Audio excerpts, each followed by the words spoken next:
یہ غم کا سال ہے. کس کا؟ حضرت سیدہ خدیجہ الکبریٰ حضور کی گھر والی، رفیق حیات، پہلی زوجہ محترمہ مومنوں کی ماں، پہلی والدہ ہماری مومنوں کی، نبی کی پہلی گھر والی حضرت سیدہ بولو خدیجہ، ان کا وصال ہو گیا. آپ کے چچا حضرت ابو طالب اور حضرت عبد المطلب دادا کا وصال ہو گیا. طائف میں، احد میں حضور کو کافروں، مشرکوں، ابو جہل اینڈ کمپنی کی طرف سے تکلیفیں پہنچی. تو اللہ نے اپنے محبوب کو فرمایا کہ تو ان کافروں کی تکلیفوں پر صبر کر، اس تکلیف پر جو صبر کرے گا اس صبر کا اجر یہ دوں گا کہ اپنے پاس بلا کے آسمانوں کا سیر کرا کے اپنا دیدار کرواؤں. یعنی زمینی تکلیفوں پر آسمانی نعمتیں، تکلیفیں زمین والوں نے دی، ان کا صلہ یہ ملا کہ اللہ نے اپنے حبیب کو آسمانوں سے بھی اوپر بلایا. اب معراج یہ نہیں ہے کہ بھئی حضرت جبریل آئے اور براق پہ بیٹھے اور مسجد اقصیٰ گئے، وہاں نبیوں کی امامت کروائی اور پہلے آسمان اور دوسرے آسمان اور جنت دوزخ کا مشاہدہ و ملاحظہ فرمایا، تو یہ معراج ہے. نہیں، معراج میں آگے چل کے بتاتا ہوں کہ جب میں کہتا ہوں کہ یہ ان چیزوں کی معراج ہے، کیونکہ معراج کہتے ہیں عروج کو. کس کو کہتے ہیں؟ بولو، معراج کس کو کہتے ہیں؟ عروج، بلندی، شان، مرتبہ، منصب، عہدہ. تو جب حضور علیہ السلام کو جبریل بلانے آئے اور جبریل نے اپنے تلوے محبوب، اپنے ہونٹ محبوب کے تلووں پہ رکھے، محبوب کے مبارک قدموں کو چوما، تو یہ گویا جبریل کی معراج ہو گئی. جس براق پہ بیٹھے حضور تشریف فرما ہوئے، اس براق کی معراج ہو گئی کہ اس پر حضور نے قدم رنجا فرمایا، حضور نے اپنے قدم ٹکائے. مسجد اقصیٰ میں گئے تو مسجد اقصیٰ کی معراج ہو گئی. نبیوں کو امامت کروائی تو نبیوں کی امامت ہو گئی. آسمانوں پہ گئے تو پہلے آسمان کی اور دوسرے آسمان کی. اسی طرح جس جس جگہ کی زیارت حضور کرتے گئے اس چیز کی معراج ہوتی گئی، اور جب حضور نے رب کا دیدار کیا تو پھر محبوب کائنات کی معراج ہو گئی. یہ معراج شاید آپ نے سنا ہوگا، یا کچھ لوگ ایسے کہتے ہیں کہ بھائی جبریل آئے تو یہ معراج ہے، سفر کیا تو یہ معراج ہے، مسجد اقصیٰ گئے تو معراج ہے. حضور کی معراج یہ نہیں ہے، یہ تو ان کے، اور بلکہ جب مسجد اقصیٰ میں حضور تشریف فرما ہوئے اور انبیاء کو نماز پڑھائی تو فرمایا انا سید الاولین والآخرین و امام الانبیاء والمرسلین ولا فخر.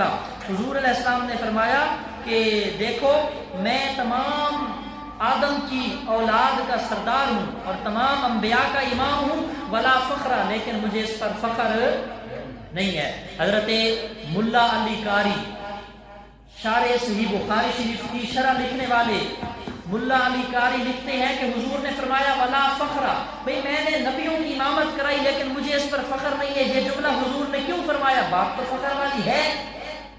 اب عام لوگوں کو بندہ نماز پڑھائے تو اتنا فخر نہیں ہے، لیکن اگر پیچھے بڑے بڑے علماء ہوں، بڑے بڑے مفتی ہوں، بڑے بڑے اولیاء ہوں، بڑے بڑے پڑھے لکھے معزز لوگ ہوں، معتبر لوگ ہوں، ان کو بندہ نماز پڑھائے تو پھر فخر والی بات تو بنتی ہے نا کہ بھائی جو مصلی امامت پہ کھڑا ہے اس کا مقام زیادہ، جس نے امامت کروائی، جس نے منصب نبوت اور امامت کو سنبھالا، امامت کے مصلی پہ آ کر نماز پڑھائی، تو اس کا منصب تو بڑھ گیا نا کہ اتنے بڑے بڑے لوگ اس کے پیچھے ہاتھ باندھ کے کھڑے ہیں. یا رسول اللہ بات تو فخر والی ہے، لیکن آپ یہ کیوں کہہ رہے ہیں کہ انا امام الانبیاء والمرسلین ولا فخر، میں نبی اور رسولوں کا امام ہوں لیکن مجھے اس پر فخر نہیں ہے. حضرت ملا علی قاری، بخاری شریف قرآن کے بعد درجہ رکھنے والی کی شرح لکھنے والے، عمدۃ القاری کے اندر علامہ ملا علی قاری لکھتے ہیں کہ حضور نے یہ فرمایا کہ ولا فخر، مجھے فخر نہیں ہے، بلکہ حضور علیہ السلام کے اس کے مراد اس سے یہ ہوگا کہ اللہ کے محبوب نے یہ فرمایا کہ مجھے فخر نہیں ہے، لیکن ان نبیوں کو فخر کرنا چاہیے کہ ان کو اللہ نے مجھ جیسا امام عطا فرما دیا ہے. اللہ نے ان نبیوں کو مجھ جیسا، بولو مجھ جیسا امام عطا فرمایا. تو کس کو فخر ہونا چاہیے؟ اللہ کے دیگر نبیوں رسولوں کو. بہرحال محبوب کریم علیہ السلام کو معراج اس لیے کروایا گیا کہ آپ زمین والوں کے دکھ کو بھول کر عرش والے خدا کا جلوہ اور دیدار کر کے ان کے دکھوں کو بھول جائیں۔ حضرت سیدنا جبریل امین علی نبینا علیہ الصلوۃ والسلام میرے محبوب کی بارگاہ اقدس میں آئے اور آ کر حضور کے مبارک تلووں کو چوما۔ جب حضور اللہ کی بارگاہ میں گئے تو یہاں پر حضرت امام کاشفی نے اور تفسیر در منصور کتاب قرآن کی تفسیر ہے یہ، اس میں لکھا گیا کہ حضور علیہ السلام نے اللہ کی بارگاہ میں عرض کیا، یا اللہ تو نے جبریل کو 600 پر عطا فرمائے۔ کتنے؟ 600 پر حضرت سیدنا جبریل امین کو اللہ نے عطا فرمائے، اور ایک پر اتنا بڑا ہے کہ اگر وہ پر پھیلائے ساری کائنات تھلے آ جائے، اتنی بڑی طاقت والے پر حضرت جبریل علیہ السلام کے پاس اللہ نے آپ کو 600 پر عطا فرمائے، ایک پر پھیلائے پوری کائنات نیچے آ جائے۔ تو رب کی بارگاہ میں حضور نے شب معراج عرض کیا، یا اللہ تو نے جبریل کو 600 پروں سے نوازا، ایک پر پھیلائے مشرق کا مغرب کا سارا ایریا نیچے چھپ جائے، اس کے بدلے مجھے کیا عطا فرمایا؟ رب نے فرمایا، انا خلقت لجبریل لخدمتک، اے پیارے محمد میں نے اس جبریل کو تیری خدمت کے لیے پیدا فرمایا ہے، تیری خدمت کے لیے پیدا فرمایا۔ اور پھر دوسرا جواب یہ دیا، اے پیارے محبوب ہم نے جبریل کو 600 پر دیے نا، اس کے بدلے میں اے پیارے محمد ہم نے آپ کو 6 لاکھ زلفوں سے نوازا۔ جب یہ کنڈل والے گھنگریالے بال زلفیں، پیاری خوبصورت زلفیں جو آپ نے اپنے سر پہ سجا رکھی ہیں، بروز محشر ان 6 لاکھ زلفوں کو سجدے میں آپ جب گرائیں گے اور زلفیں آپ کی نیچے تشریف لائیں گی تو آپ زلفوں کو لہرائیں گے، ہم کہیں گے ارفع راسک یا محمد، اے پیارے محمد اپنا سر سجدے سے اٹھائیے اور اپنی امت کو بخشوا کر جنت میں پہنچائیے۔ ہم نے اس کے بدلے 600 پروں کے بدلے ہم نے 6 لاکھ زلفیں مبارک بال عطا فرمائے، اور ان کی شان یہ ہے کہ جب آپ اپنے میدان محشر میں تشریف لائیں گے تو آپ کی زلفوں کی یہ شان ہوگی کہ سر آپ سجدے میں رکھیں گے، اللہ آپ کے سجدے کی لاج رکھتے ہوئے گناہگاروں کے گناہوں سے پردے ہٹا کر جنت کا پروانہ عطا فرما دے۔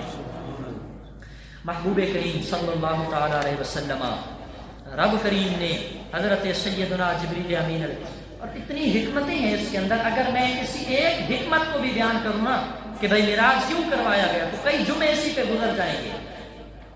ہوا یوں کہ آسمان نے کہا میں افضل، کہ میں اوپر ہوں، مجھ پر فرشتے رہتے ہیں۔ زمین نے کہا نہیں، میں افضل ہوں کیونکہ اس پر لوگ اپنی پیشانی جھکا کے اللہ کو سجدہ کرتے ہیں۔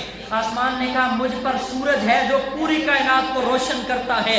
زمین نے کہا کہ مجھ پر درخت ہیں اور فصلیں اگتی ہیں جس پر پوری مخلوقات کھانا کھاتی ہے، دانے گندم اناج وغیرہ رزق نکلتا ہے اور پوری مخلوقات۔ اسی طرح آسمان نے کہا مجھ پر چاند ستارے ہیں، تو زمین نے کہا مجھ پر اللہ کے گھر مسجد ہیں، اور مسجد جہاں ہوتی ہے یہ آسمانی ستاروں کی طرح چمک رہی ہوتی ہے کیونکہ یہ بھی ایک نور ہے۔ اور ایک روایت یہ ہے کہ مسجدیں اللہ کے گھر خانہ کعبہ کی بیٹیاں تصور کی جاتی ہیں۔ اسی طرح زمین اپنے دلائل دے رہی ہے کہ میں افضل اور اعلیٰ، آسمان اپنے دلائل دے رہا ہے کہ میں افضل اور اعلیٰ۔ بالآخر یہ ڈیبیٹ ہوتا رہا، یہ مقابلہ ہوتا رہا، یہ بحث ہوتی رہی۔ زمین کہے میں افضل کیونکہ مجھ پر یہ ہے، آسمان کہے میں افضل مجھ پر یہ ہے، مجھ پر وہ ہے، دونوں آپس میں مقابلہ کرتے رہے۔ ایک دن زمین نے کہا کہ میں افضل ہوں اے آسمان تجھ سے، کیونکہ مجھ پر امام الانبیاء والمرسلین محمد مصطفیٰ جو رہتے ہیں، مجھ پر مصطفیٰ کریم جو تشریف فرما ہیں، اس لیے میں افضل ٹھہری۔ آسمان رونے لگا، اپنے زبان حال سے آنسو بہا کر عرض کرنے لگا، یا اللہ تو نے زمین کو افضلیت دی، زمین کو برتری اور فوقیت دی، کیونکہ زمین پر تو تیرا محبوب رہتا ہے، تو جہاں تیرا محبوب رہے تو قرآن میں قسمیں اٹھاتا ہے، لا اقسم بہذا البلد وانت حل بہذا البلد، اے پیارے محبوب مجھے اس پاک شہر کی قسم جس پر تیرے قدم لگے ہیں، میں نے قسم اس لیے کھائی سونیا تو جو اس شہر وچ رہندا ہے۔ تو زمین نے جب یہ کہا کہ میں افضل ہوں کیونکہ مجھ پر محبوب مصطفیٰ کریم صلی اللہ علیہ وسلم تشریف فرما ہے، تو آسمان رونے لگا۔ رب نے کہا اے آسمان چلو، تیرے آنسو قبول ہو گئے، تیری دعا قبول ہو گئی، ایک دن ہم ایسا کریں گے رات کو محبوب پیارے سوئے ہوں گے، ہم ان کو سوتے ہوئے بیدار کرا کے جگا کے اپنے پاس بلائیں گے، آسمانوں پہ ان کو سیر کرائیں گے، اس دن تو بھی فخر کر لینا کہ میں بھی افضل اور اعلیٰ بن گیا کیونکہ مجھ پر بھی کملی والے نے اپنے قدم رنجا فرما لیے۔ تو معراج اس لیے بھی کروائی گئی۔ اور اسی طرح اور حکمتیں بھی ہیں۔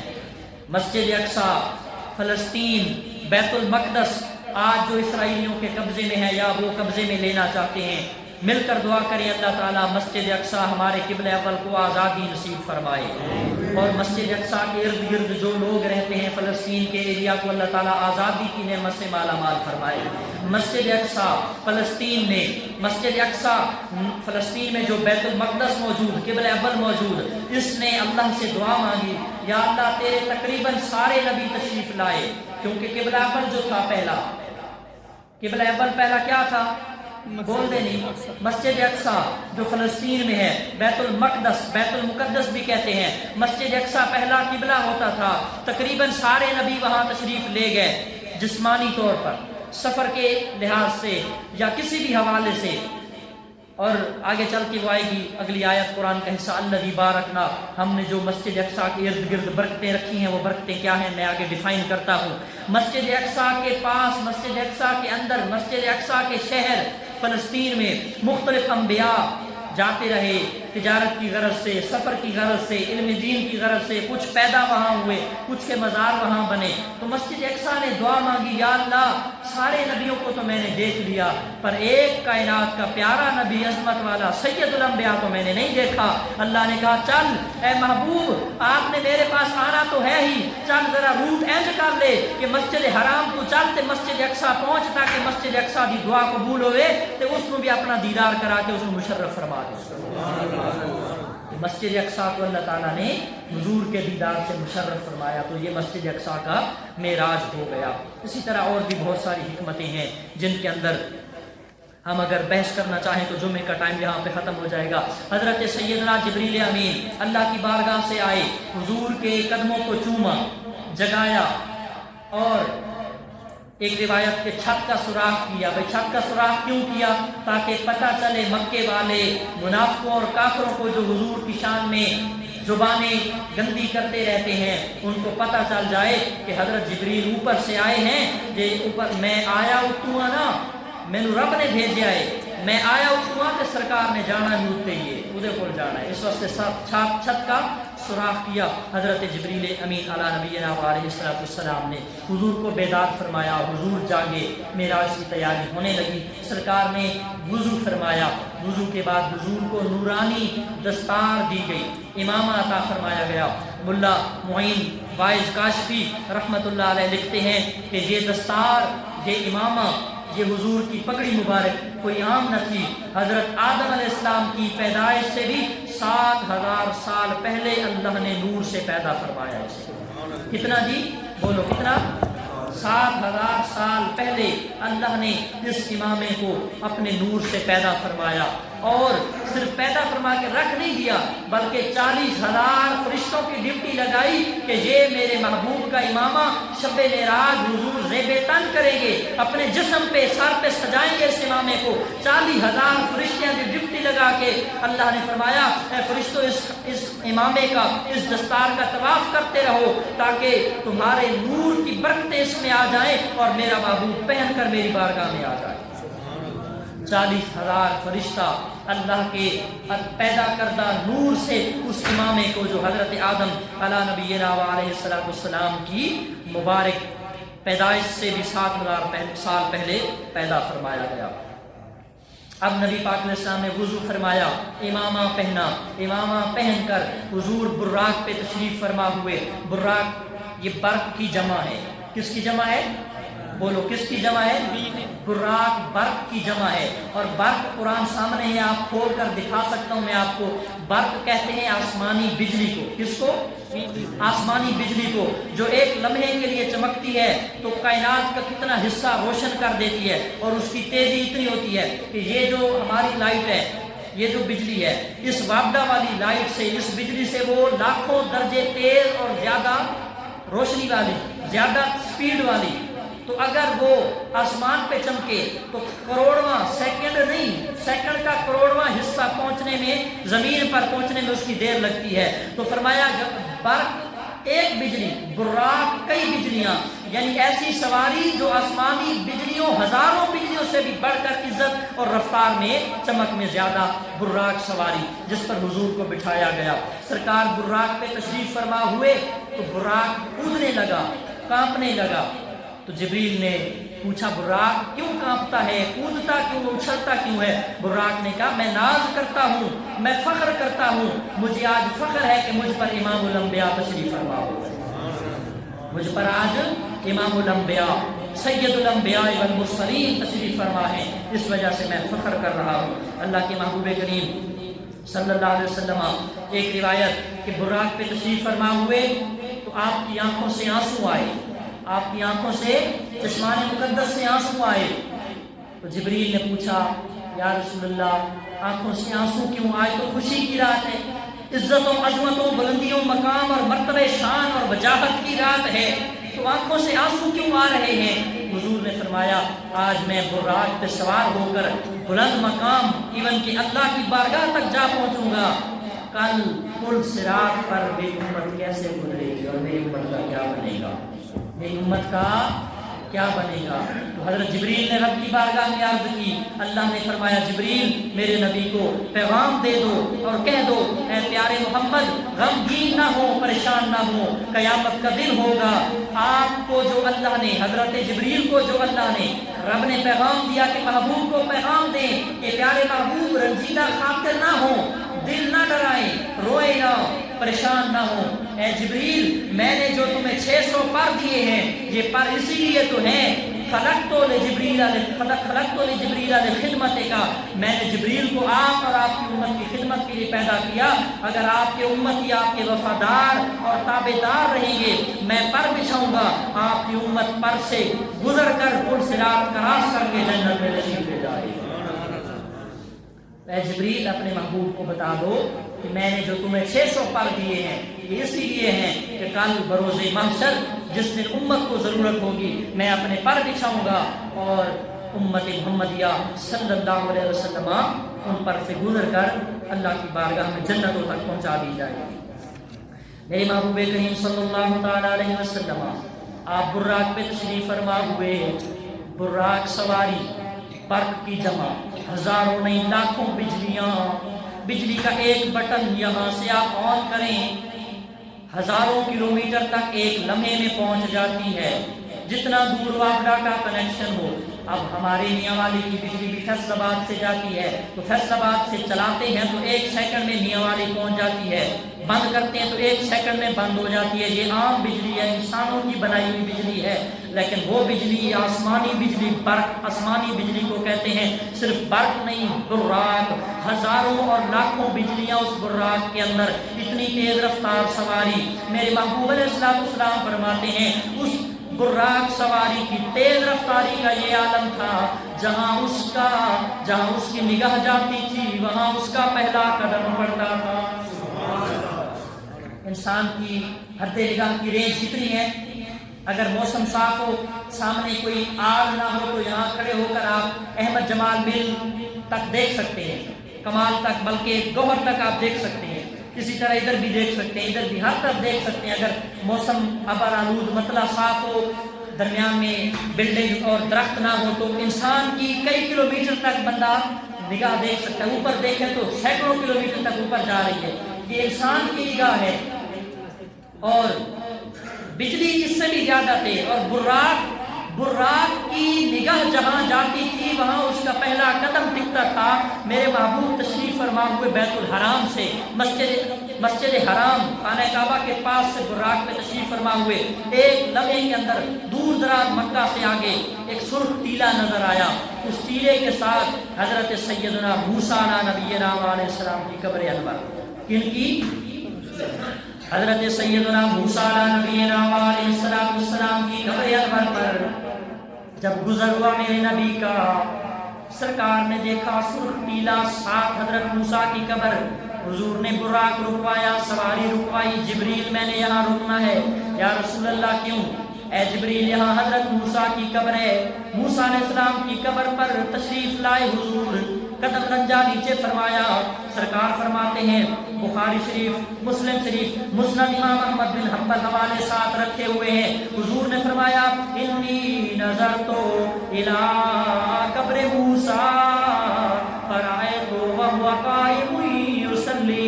فرمایا میں نے حضرت موسیٰ کی قبر کو دیکھا، حضرت موسیٰ اپنی قبر میں کھڑے ہو کر اللہ کی نماز ادا فرما رہے ہیں. اللہ کی نماز ادا فرما رہے ہیں. میں نے کہا واہ ملا، واہ خشک ملا، واہ یوٹیوبر مولوی، واہ موٹیویشنل اسپیکر، تو کہتا ہے نبی کو علم غیب نہیں. اس کائنات میں سب سے زیادہ کثیف چیز مٹی ہے. مٹی آ جائے تو بندہ کچھ نہیں دیکھ سکتا. منو مٹی کے تلے حضرت موسیٰ اپنی قبر میں کھڑے نماز پڑھ رہے ہیں. میرا نبی اتنی تیز ترین رفتار والی سواری سے گزر کر قبر کے اندر دیکھ رہا ہے کہ کون ہے قبر کے اندر کیا کر رہا ہے.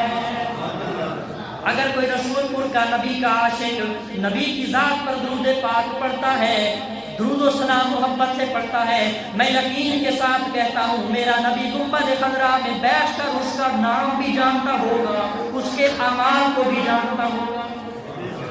جو نبی اتنی تیز ترین رفتار والی سواری براق پہ سوار ہو کر موسیٰ کی قبر کو دیکھے اور فرمائے انی رأیت فی قبر موسیٰ وہو قائم یصلی، کھڑے ہو کر نماز پڑھ رہے تھے. میرے نبی صلی اللہ علیہ وسلم کے غلاموں، صلی یصلی عربی لفظ ہے، اس کے 3-4 معنی مشہور و معروف 4 معنی ہیں. ایک معنی اس کا نماز پڑھنا ہے، ایک معنی اس کا درود پڑھنا ہے. ان اللہ و ملائکتہ یصلون علی النبی، بے شک اللہ اور اس کے فرشتے رسول پر درود پڑھتے ہیں.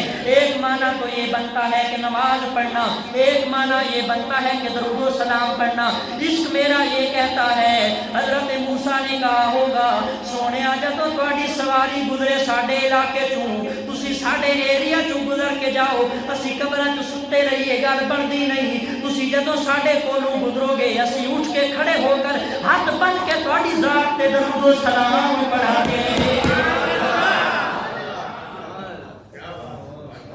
تہاڈی ذات تے اٹھ کے درود و سلام پڑھیں گے. قریب ترین معنی یہ بنتا ہے. اگر درود و سلام والا معنی لیا جائے پھر بھی غلط نہیں ہے، اگر نماز والا معنی لیا جائے پھر بھی غلط نہیں ہے. او ملا جو کہتا ہے کہ نبی قبر میں مر کر مٹی ہو گیا، میں یہ کہتا ہوں کہ یہ وہ موسیٰ ہیں جو ابھی نماز پڑھ رہے ہیں، تھوڑی دیر بعد مسجد اقصیٰ میں پہنچیں گے اور مصطفیٰ کے پیچھے یوں ہاتھ باندھ کر نماز پڑھیں گے. اگر مقتدی ہزاروں سال پہلے وصال کر گیا اور اپنی قبر میں کھڑے ہو کر نماز پڑھ سکتا ہے، اس مقتدی موسیٰ کا امام محمد مر کر کیسے مٹی ہو سکتا ہے؟ جو کہتے ہیں نا کہ حضور مر کر مٹی ہو گئے، درود و سلام کیوں پڑھتے ہو، یا قبر رسول کی زیارت کیوں کرتے ہو، سلام کیوں پڑھتے ہو، الصلاۃ والسلام علیک یا رسول اللہ کیوں کہتے ہو؟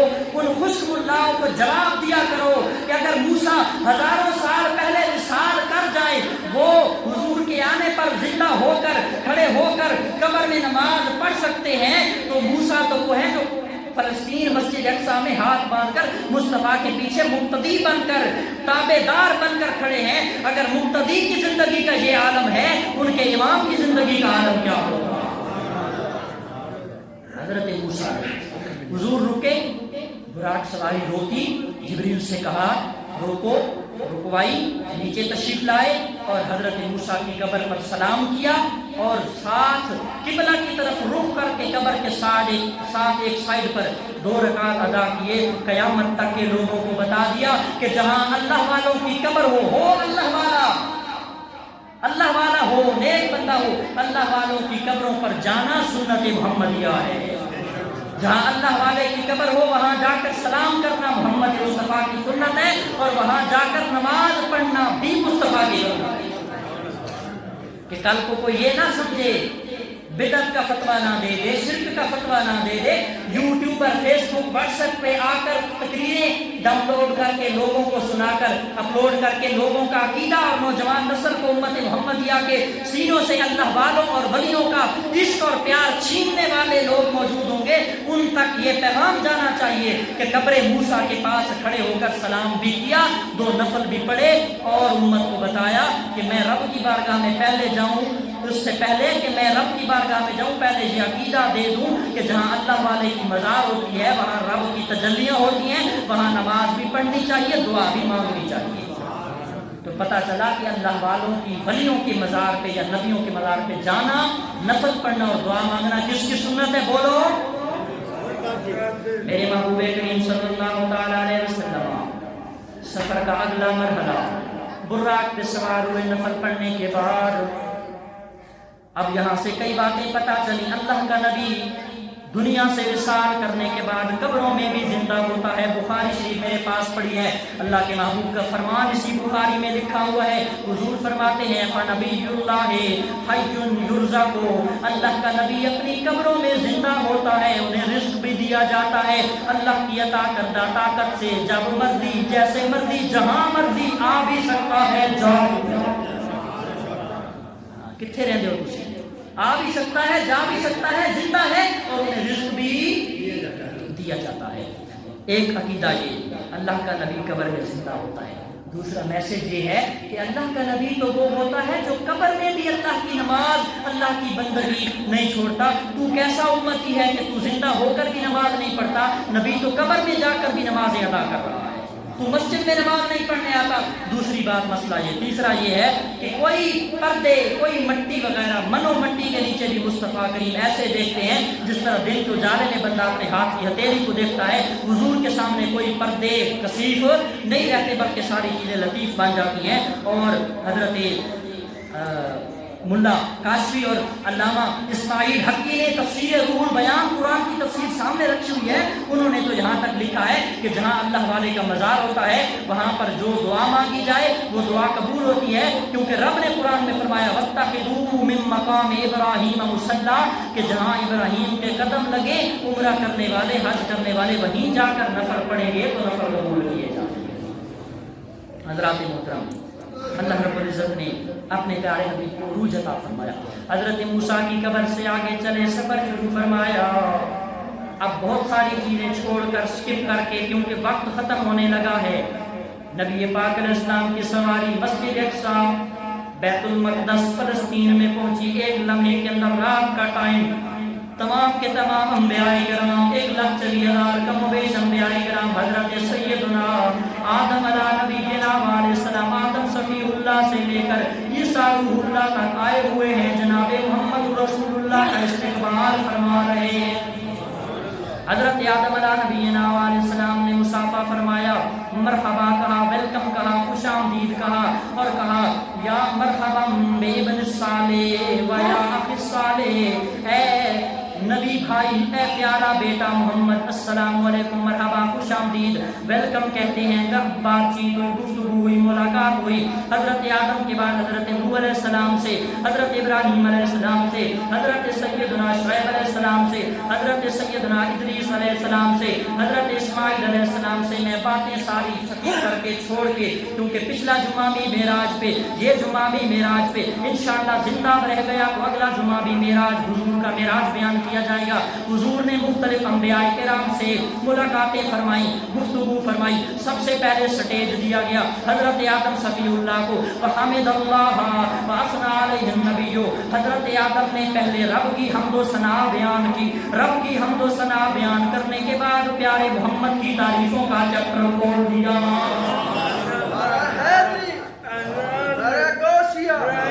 سیدی مرشدی لبیک یا رسول اللہ، لبیک لبیک۔ حضرت سیدنا آدم نے اللہ کی حمد و ثنا بیان کی، امام الانبیاء تشریف فرما ہے، منبر لگایا گیا، میرے پاک محبوب صلی اللہ علیہ وسلم تشریف فرما ہے، اذان پڑھی گئی۔ میں بہت سارے انبیاء کی باتیں، خطبے اور ان کے بیانات چھوڑ کر، کیونکہ اگر ایک ایک کو بیان کیا جائے وقت ختم ہو جائے، حضرت محبوب کریم صلی اللہ علیہ وسلم کے سامنے اذان پڑھی گئی، اقامت کہی گئی، اب مصلی امامت پہ کوئی نبی آگے نہیں آ رہا، کیسے آگے آئیں گے؟ جب پیارے محبوب کریم صلی اللہ علیہ وسلم تشریف فرما ہے، امامت کا قاعدہ، امامت کا کلیہ یہ ہے کہ امامت وہ کروائے گا مقتدیوں میں، نماز پڑھنے والوں میں، جماعت گیدرنگ میں، امامت وہ کروائے گا جو سب سے بڑا عالم دین ہوگا، سب سے زیادہ بڑا عالم اور مفتی ہوگا، وہ امامت کروائے گا۔ علم کتنا اللہ کے نبی کھڑے ہیں، کتنا علم ہے، قرآن کھولو، اللہ قرآن میں کہتا ہے سورہ بقرہ آیت نمبر 30، اللہ فرماتا ہے وَعَلَّمَ آدَمَ الْأَسْمَاءَ كُلَّهَا ثُمَّ عَرَضَهُمْ عَلَى الْمَلَائِكَةِ فَقَالَ أَنبِئُونِي بِأَسْمَاءِ هَؤُلَاءِ إِن كُنتُمْ صَادِقِينَ۔ امامت کا قاعدہ یہ ہے، امامت وہ کروائے گا لوگوں میں سے جو سب سے بڑا عالم دین اور مفتی ہوگا۔ اب آدم کا علم دیکھو، اللہ کہتا ہے اللہ نے حضرت آدم کو تمام چیزوں کے نام بتا دیے، علم کتنا، لیکن پیچھے کھڑے ہیں۔ اس کے بعد امامت کا دوسرا قاعدہ، دوسرا کلیہ، حضرت نوح علیہ السلام کھڑے ہیں، علم کتنا ہے، فرمایا انک ان تذرہم لن یضلوا عبادک الا فاجرا کفارا۔ حضرت نوح کا علم چیک کرو، حضرت نوح علیہ السلام نے اپنے قوم والوں کو کہا کہ ان کو چھوڑ دو کیونکہ ان کی نسلوں میں فاجر اور فاسق اور کافر پیدا ہوں گے، ابھی شادیاں نہیں ہوئی، ابھی بچے پیدا نہیں ہوئے۔ اللہ کا نبی نوح اتنا علم رکھتا ہے کہ آنے والی نسلوں کا بتا دیا کہ اس قوم کو چھوڑ دیتا ہوں، اس قوم کو چھوڑ دیا جائے کیونکہ ان کی نسلوں میں کافر ہی پیدا ہوں گے۔ حضرت سیدنا نوح علیہ السلام کے بعد حضرت موسیٰ نبینا علیہ السلام، علم کتنا ہے، علم چیک کرو، اللہ نے فرمایا وَحَرَّمْنَا عَلَيْهِ الْمَرَادِعَ مِن قَبْلِ۔ حضرت موسیٰ علیہ السلام کے زمانے میں فرعون نے حکم دیا آج رات جو بچہ پیدا ہو اس کو قتل کر دیا جائے۔ آپ کی ماں نے آپ کو بند کیا کس کے اندر؟ بولو سارے بولو، کس کے اندر؟ صندوق کے اندر۔ صندوق کو ڈالا دریا میں، دریا بہتا بہتا فرعون کے محل کے سامنے صندوق اٹھا لیا گیا، حضرت موسیٰ کو نکال لیا گیا۔ حضرت موسیٰ دودھ پیتے بچے، ابھی تازہ تازہ ابھی پیدا ہوئے، نیو بارن، حضرت موسیٰ کی پیدائش ابھی ہوئی ہے، دائیاں پیش کی گئی۔ حضرت موسیٰ علیہ السلام کو اٹھا کر دائیوں نے چھاتی سے لگایا، سینے سے لگایا، کسی کا دودھ نہیں پی رہے۔ وَحَرَّمْنَا عَلَيْهِ الْمَرَادِعَ مِن قَبْلِ، ہم نے حضرت موسیٰ علیہ السلام پر عام عورتوں کا، فاسق فاجر گناہگار دائیوں کا دودھ حرام کر دیا۔ یہ دودھ پئیں گے تو صرف اپنی سگی ماں کا پئیں گے، ابھی دودھ پیتا بچہ ہے لیکن اللہ کا نبی ہے، اتنا پتہ ضرور ہے کہ حلال کیا ہے، حرام کیا ہے۔ ابھی پیدا ہوئے، ابھی کس نے بتایا کہ حلال کیا ہے حرام کیا ہے؟ لیکن موسیٰ نبی ہونے کے باوجود، پیدا ہونے کے فوراً بعد کسی دائی کے چھاتی پہ، سینے پہ منہ نہیں لگایا، جب اپنی ماں آئی تو دور کیا۔ علم کتنا ہے چیک کرو، حضرت ابراہیم کے پاس علم کتنا ہے۔ حضرت ابراہیم نے حضرت اسماعیل کو اس پہاڑوں کے درمیان وادی منا میں چھوڑا، اللہ سے دعا مانگی ربنا انی اسکنت من ذریتی بواد غیر ذی زرع عند بیتک المحرم ربنا لیقیموا الصلاة فاجعل افئدة من الناس۔ یا اللہ میں اپنا ایک بیٹا تیرے گھر کے پاس بیت محرم حرام والے عزت والے کعبہ کے پاس وادی مینا میں ایک بیٹا اسماعیل چھوڑے جا رہا ہوں، اگلی میری ذریت کو بھی نمازی بنانا۔ یہ ابراہیم دعا مانگ رہے ہیں۔ ابھی جب حضرت اسماعیل کو چھوڑا اس وقت حضرت ابراہیم کا ایک ہی بیٹا اسماعیل، ایک روایت کے 30 سال بعد، ایک روایت 13 سال بعد حضرت اسحاق پیدا ہوئے، لیکن دعا مانگی یا اللہ ایک بیٹا چھوڑے جا رہا ہوں، اس کے بعد جو اولاد دینا اس کو بھی بے نمازی نہ بنانا، نماز پڑھنے والا بنانا۔ علم اندازہ چیک کرو، ابھی حضرت اسحاق پیدا نہیں ہوئے، اللہ کا نبی ابراہیم دعا پہلے مانگ رہا ہے، اتنا علم ہے۔ الغرض حضرت عیسیٰ علیہ السلام کا علم چیک کرو، جب آپ کی قوم والے آپ کے پاس آتے تھے آپ فرمایا کرتے تھے بما انا انبئکم بما تأکلون وما تدخرون فی بیوتکم، جو تم کھا کر آئے ہو گھروں سے، جو تمہارے پیٹوں میں ہے، میں اللہ کا نبی عیسیٰ تمہارے پیٹوں میں کیا ہے یہ بھی بتا سکتا ہوں، جو گھروں میں چھپا کر رکھ کر آئے ہو وہ بھی بتا سکتا ہوں۔ علم چیک کرو، علم۔ عیسیٰ کہتا ہے جو کھا کر رہے ہو وہ بتا سکتا ہوں، جو گھروں میں چھپا کر رہے ہو وہ بھی بتا سکتا ہوں۔ اتنے بڑے بڑے علم والے انبیاء پیچھے ہیں، مصلی امامت پہ آگے نہیں آ رہے۔ قانون تو یہ ہے کہ سب سے بڑا عالم آگے آئے گا، اتنے علم والے کھڑے ہیں مالک، پھر آگے کون آئے گا؟ اللہ نے کہا ساروں کو دیا ہے، لیکن جتنا ساروں کو دیا ہے اس سے کروڑ درجہ زیادہ مصطفیٰ کو عطا فرمایا۔ اچیا کو ذرا، اس سے کروڑ درجہ مصطفیٰ کو عطا فرمایا۔ آج کہتے ہیں حضور کو دیوار کے پیچھے کا علم نہیں، میں نے کہا رب نے حضرت ابراہیم کو پتھر پر بٹھا کر ملکوت السماوات والارض، آسمانوں زمینوں کی سیر کرائی پتھر پہ بٹھا کر، تو جب پتھر پر بیٹھ کر آسمانوں اور زمینوں کی سیر کرے اس کے پاس سارا علم آ سکتا ہے۔ جو عرش، جو معراج کی شب رب کے عرش پر جا کر بیٹھے اس کو کائنات کا علم کیسے نہیں آ سکتا؟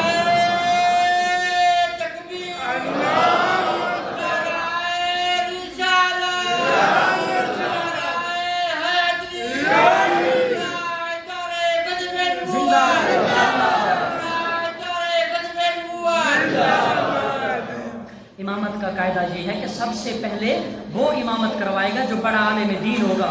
دوسرے نمبر پر اگر عالم سارے برابر ہوں نا، علم والے سارے برابر ہوں، تو ثم الاقرأ، وہ جو قرآن خوبصورت پڑھتا ہوگا۔ حضرت داؤد کی زبان کا پتہ نہیں آپ کو، جب پڑھتے تھے تو فرشتے، اور جب پڑھتے تھے تو پرندے رک کر آسمانوں سے اتر کر سنتے تھے۔ جو قرآن خوبصورت پڑھتا ہو، پیچھے خوبصورت آوازوں والے کھڑے ہیں، حضرت شعیب خطیب الانبیاء ہیں، یہ خطیب الانبیاء پیچھے کھڑے ہیں لیکن آگے نہیں آ رہے۔ اس کے بعد فرمایا ثم الاورؤ، پھر جو سب سے زیادہ متقی، اگر علم والے برابر ہوں، قرآن خوبصورت پڑھنے والے بھی برابر ہوں، ثم الاورؤ، پھر وہ مصلی امامت پہ آگے آئے گا جو متقی اور پرہیزگار زیادہ ہوگا۔ حضرت آدم نے کتنی عمر پائی؟ 300 سال تو خالی روتے رہے۔ حضرت آدم 300 سال خالی روتے رہے، آنسو بہاتے رہے، لیکن آگے نہیں آ رہے۔ حضرت سیدنا نوح علیہ السلام 950 سال تو تبلیغ فرمائی، پھر تقویٰ کتنا، پرہیزگاری کتنی ہوگی۔ مختصر کروں، وقت ختم ہو گیا، وقت نے اجازت نہیں دی۔ ثم الاورؤ، پھر وہ آئے گا جو متقی ہوگا۔ ثم الاسن، پھر وہ آئے گا جو بڑی عمر والا ہوگا۔ اب حضرت نوح علیہ السلام نے 950 سال تو تبلیغ کی عمر کا اندازہ پھر کون لگا سکتا ہے؟ اب حضور کی عمر تو ٹوٹل 53 سال ہے، لیکن آگے نہیں آئے۔ ثم الاحسن خلقا، پھر جو اچھے اخلاق والا وہ آئے گا، اگر سارے اخلاق میں بھی برابر ہوں۔ ثم الاشرف نسبا، پھر جو نسب میں، خاندان میں جو بڑا ہوگا وہ امامت کروائے گا، اگر خاندان میں بھی سارے برابر ہوں۔ ثم الاحسن صوتا، جو آواز میں زیادہ خوبصورت ہوگا۔ ثم الاکثر مالا، پھر جو مال و دولت میں زیادہ ہوگا۔ اللہ نے حضرت ابراہیم کو بڑا مال و دولت عطا فرمایا تھا، تو یہ ساری چیزیں اگر برابر آ جائیں تو پھر امامت پر وہ آئے گا ثم الاکثر مالا، جو مال میں سب سے زیادہ ہوگا۔ ثم الانظف صوبا، پھر وہ آئے گا جس کے لباس سب سے زیادہ عمدہ اور اعلیٰ ہوگا۔ اب سارے نبی علم والے کھڑے ہیں، حسن والے کھڑے ہیں، آواز والے کھڑے ہیں، تقویٰ والے کھڑے ہیں، بڑی عمر والے کھڑے ہیں، لیکن آگے کوئی نہیں آ رہا۔ حضور کی انگلی پکڑ کر جبریل نے جب آگے کیا، حضرت موسیٰ کی آنکھوں سے آنسو آ گئے اور عرض کیا یا اللہ بڑیاں لمبیاں عمریں پائیاں، بڑیاں لمبیاں تبلیغاں کیتیاں، لیکن آج ساڈا چھوٹا بھائی چھوٹی عمر پا کے بھی نمبر لے کے مصلی امامت۔ میرے نبی پاک صلی اللہ تعالیٰ علیہ وسلم نے مصلی امامت پر 2 رکعت نماز ادا فرمائی. 2 رکعت نماز کمپلیٹ ہو گئی. اللہ تعالیٰ نے آج اپنے حبیب کو امام الانبیاء والمرسلین تمام نبی اور رسولوں کا امام بنا دیا. اب میرا آپ لوگوں سے سوال ہے, مرزا انجینئر سے بھی میرا سوال ہے, غامدی سے بھی میرا سوال ہے, جتنے بھی موٹیویشنل بے ادب سپیکر ہیں جو نبی کی شانوں میں گستاخیاں کرنے والے ہیں, ان سے میرا سوال ہے کہ نماز زندہ پڑھتا ہے یا مردہ پڑھتا ہے؟ بولو بولو, نماز کون پڑھتا ہے؟ زندہ پڑھتا ہے یا مردہ؟ ہمارے جو بزرگ باپ دادا پردادا نانا وغیرہ جو فوت ہو گئے قبرستان میں, وہ نماز پڑھتے ہیں؟ بولو وہ نہیں پڑھتے, کیونکہ وہ مردہ ہو گئے, وہ فوت ہو گئے, وصال کر گئے. تو پتہ چلا کہ نماز زندہ پڑھتے ہیں, مردہ نہیں پڑھتے. اور اگر کوئی نماز پڑھ دکھائے تو اس کا مطلب یہ ہے کہ وہ مردہ نہیں زندہ ہے. اللہ نے اپنے نبیوں کو جمع کر کے نماز پڑھائی, امت والوں کو بتا دیا نبیوں کو کبھی مردہ نہ سمجھنا, یہ زندہ اپنی قبروں میں موجود ہے. پہلا عقیدہ. دوسری بات, نماز بندہ پڑھتا کب ہے؟ کب پڑھتا ہے؟ جب بندہ بالغ ہوتا ہے, اڈلٹ ہوتا ہے, میچور ہوتا ہے, سیاںا سمجھدار ہوتا ہے. میں نے کب پڑھی؟ جب میں بڑا ہوا, بالغ ہوا, میں نے سیکھی اپنے استاد سے. آپ نے بھی کب پڑھی؟ جب آپ کو نماز مل گئی, آپ بڑے ہو گئے, بالغ ہو گئے, میچور ہو گئے, سیانے ہو گئے, سمجھدار ہو گئے, نماز فرض ہو گئی, آپ نے تب پڑھی. تب پڑھی ہے جب ملی. بچے کب پڑھتے ہیں؟ جب نماز ملتی ہے, جب سکھائی جاتی ہے, جب نماز پا لیتے ہیں. اللہ کے نبی تو ابھی معراج پہ جا رہے ہیں, ابھی نماز ملی نہیں, نماز ملنے سے پہلے پڑھا دی, بتا دیا.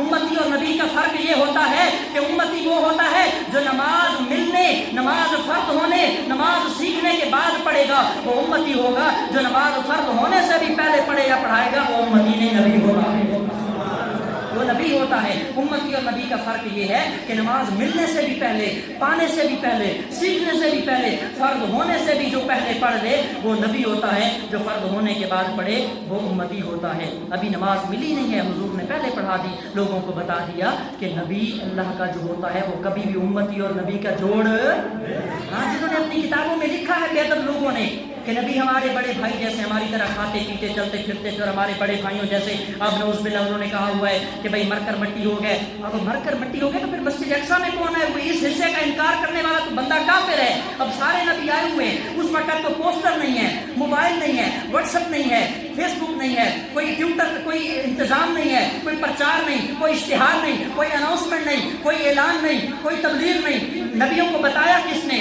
کوئی نبی عرب میں ہے, کوئی عجم میں ہے, کوئی سیریا میں ہے, کوئی فلسطین میں ہے, کوئی عراق میں ہے, کوئی مصر میں ہے, کوئی بغداد میں ہے, کوئی شام میں ہے, کوئی مکہ میں ہے, کوئی مدینہ میں. ساری اپنی اپنی قبروں میں لیٹے ہوئے. سارے نبیوں کو پتا کیسے چلا کہ چلو چلو قبروں سے اٹھو, مصطفیٰ آ رہے ہیں, مسجد اقصیٰ چلو, مصطفیٰ آ رہے ہیں, ان کی امامت میں نماز پڑھیں گے. جب سب نبیوں کے علم کا, جب ان نبیوں کے, ان انبیاء کے, ان مقتدیوں کے علم کا یہ عالم ہے, جب عام دیگر انبیاء کے علم کا یہ عالم ہے, تو پھر امام الانبیاء کے علم کا عالم کیا ہوگا؟